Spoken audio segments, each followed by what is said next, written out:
Welcome. I am here with AmyLynn Dimaano, and she is a therapist who's going to be doing a presentation coming up here for IE Camp.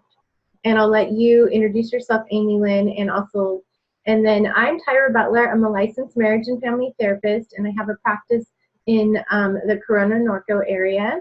And we're going to get started. So AmyLynn, can you introduce yourself and tell our colleagues and friends a little bit about who you are and what you do?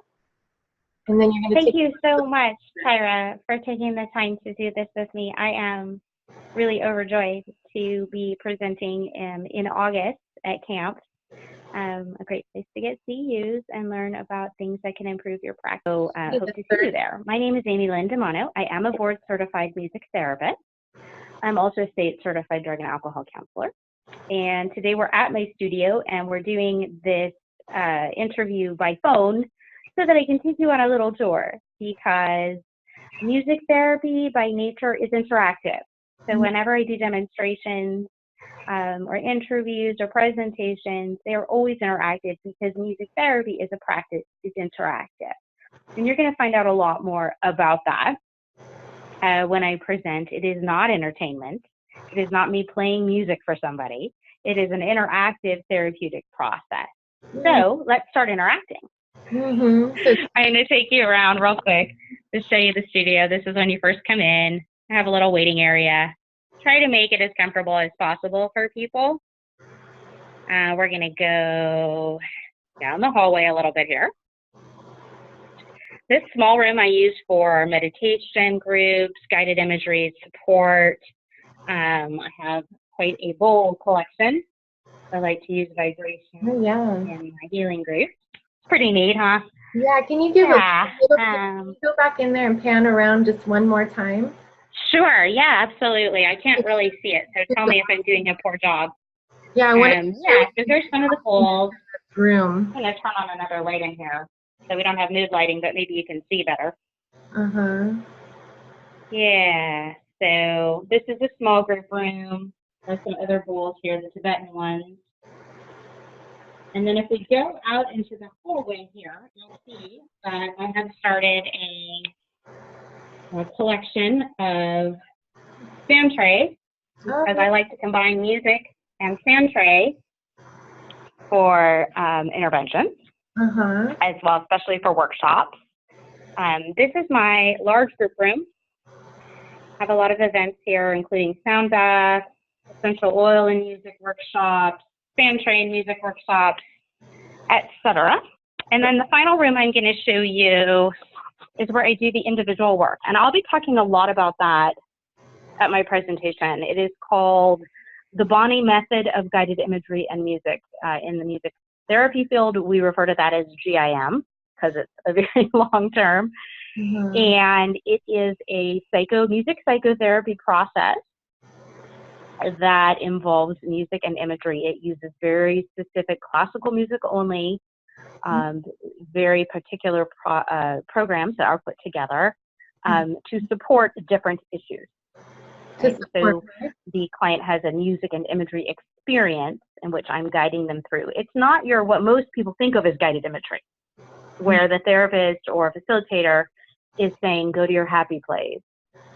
Imagine you're under a waterfall. It's exactly the opposite of that.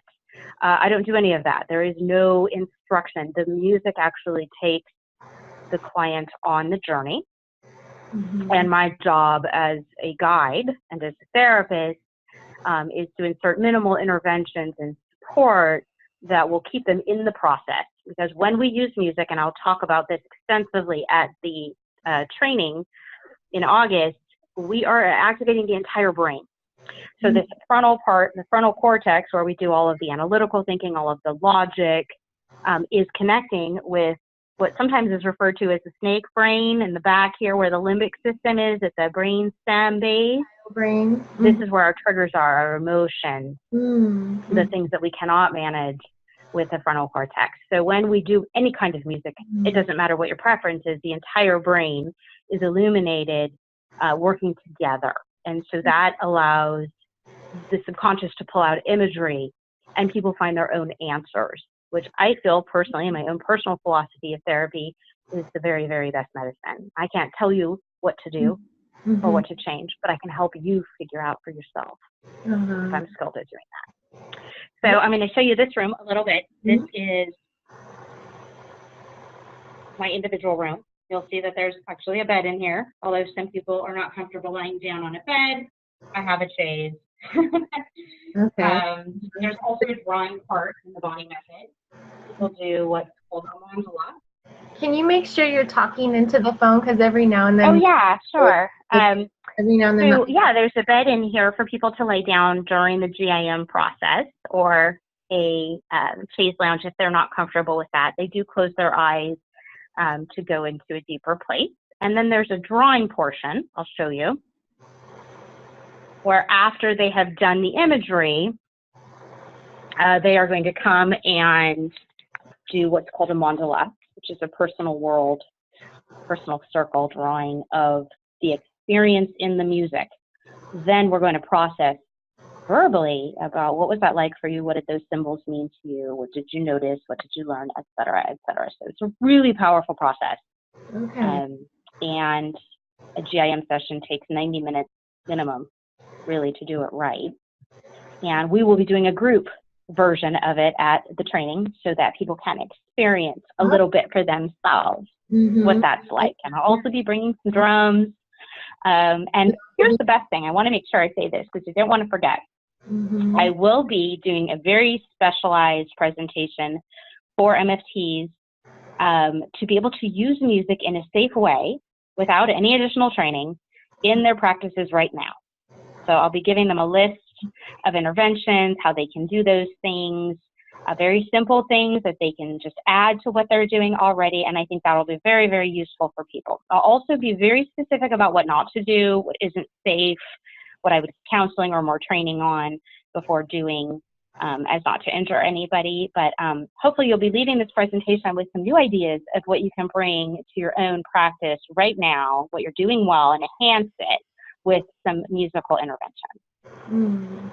Okay. Yeah. So people who come to your presentation are going to get to learn a little bit about how you do the music process therapy. Yes. And yes.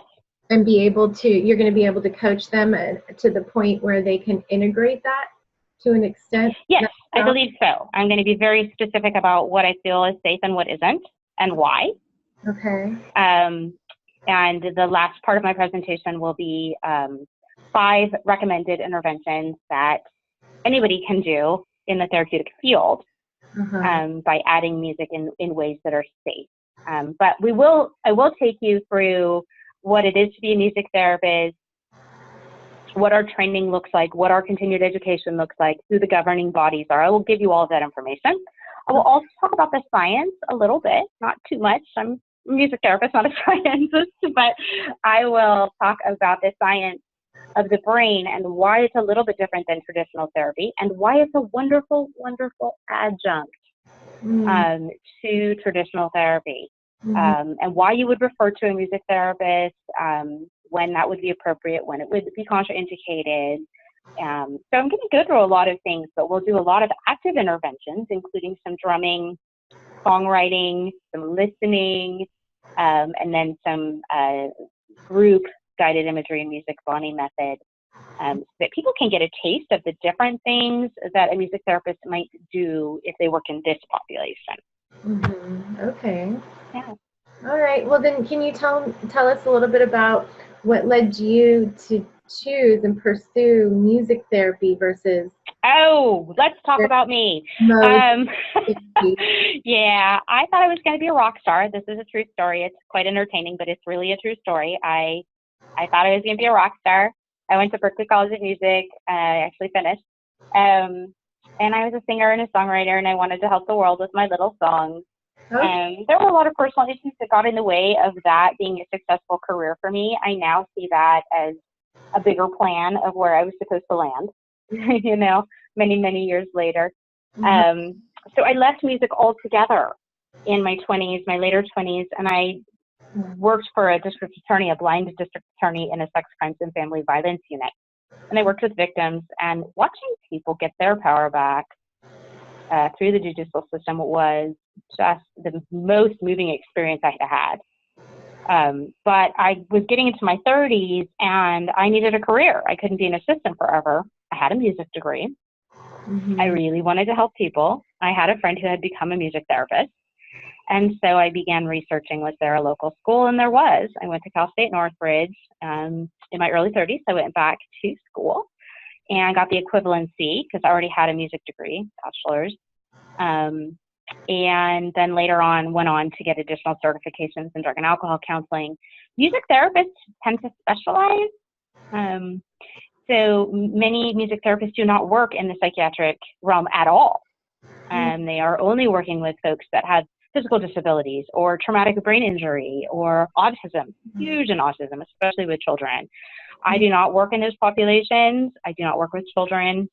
That we tend to specialize once we, start practicing and we figure out really where we're best going to serve others.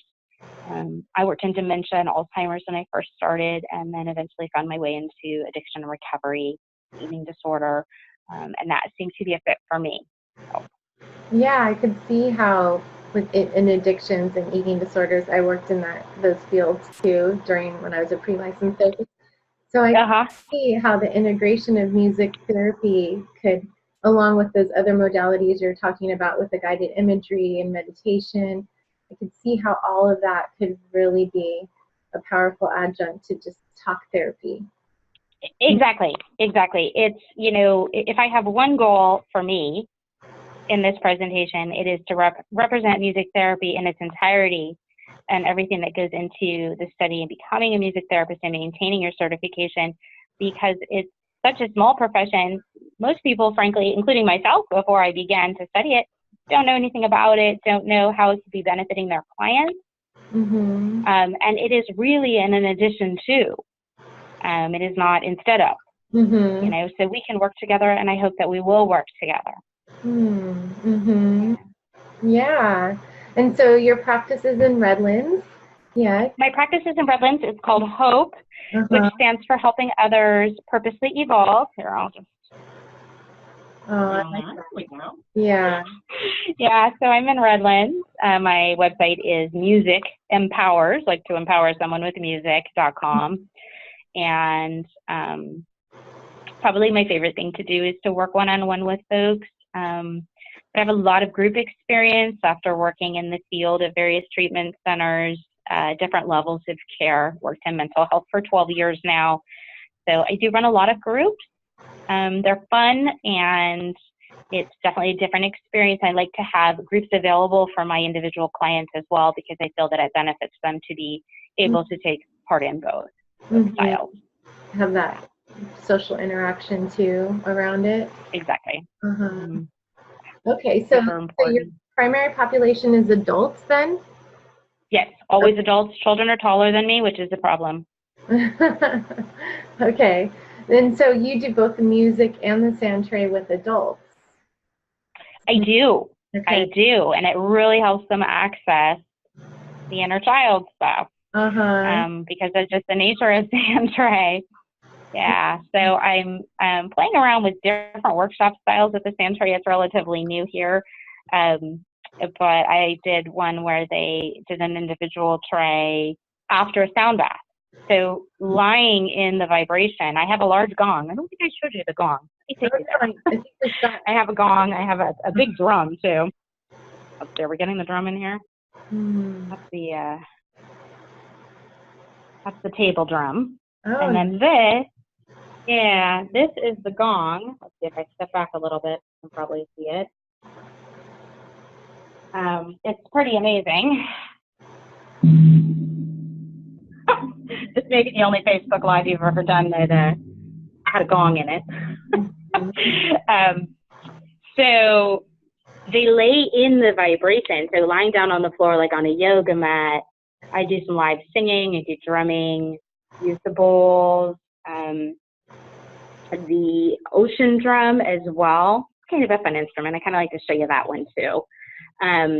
So really sitting with themselves, not talking, not using the analytical part, but really staying in the feeling for that first hour, then doing sound tray.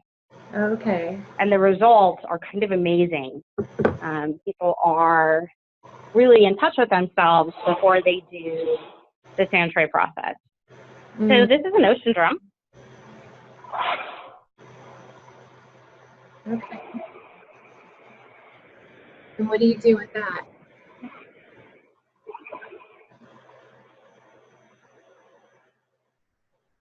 Looks and sounds like an ocean. I use instruments like that often, and yeah, in improvisations, and then also in sound bath experiences as well. Pretty neat, huh? Yeah, very neat. And some of these things I didn't even know were in existence. Right. And you know what, Tyra, that's one of the things I'm going to talk about. I'm going to give you some links of places where you can buy instruments that are not expensive, that are really plug and play. You don't need to know a lot to play an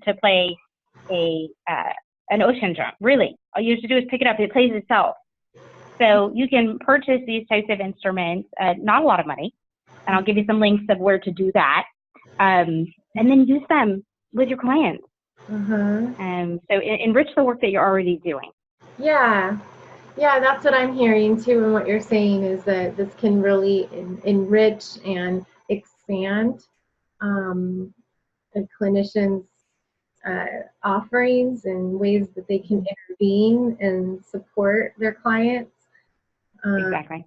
To support and facilitate even more talk therapy, because some things are so stored in the implicit memory that only music and art and other modalities like music can really access. So yeah, so I'm excited, to be able to learn more about how what you do and everything you've learned and do can be applied in regular everyday talk therapy. And when it might be wise to refer out to you. Yes, I certainly love referrals. Who doesn't? But that's an added bonus. You know, if you have a client that is struggling, and maybe is stuck, maybe they've done well for a while, but they're stuck. You know, I'd love to have them temporarily work with them, either as an adjunct while you still work with them, or if they're really needing a change, you know, send them to music therapy for 6 months. And then go back into traditional therapy. This is just another way in to help people to help themselves, and really isn't that what we're here for? Yeah. Beautifully said. All right, AmyLynn. Well, thank you for your time and for explaining to all of us what you do and showing us your special office and all the neat things that you have there. It's fun. There's lots of fun things to play here, and people respond to that. Yeah. I think it's fun, and it's sort of sneaky because I hand them an ocean drum and they go, "Ooh, this is fun," but next thing they know, they're talking about their instability, like the ocean drum. Right, that I would imagine they could be surprised at what it might bring up for them. Exactly. Yeah. Engaged and listening, and then it brings stuff up. Right. Yeah. I appreciate so much you taking the time to do this. I look forward to seeing you at the presentation, I hope. Oh, yeah. All right. Nice meeting you. And we will, and thank you again. And hopefully I'll meet you soon. Okay. Okay. Take care. Have a great one. All right. Bye.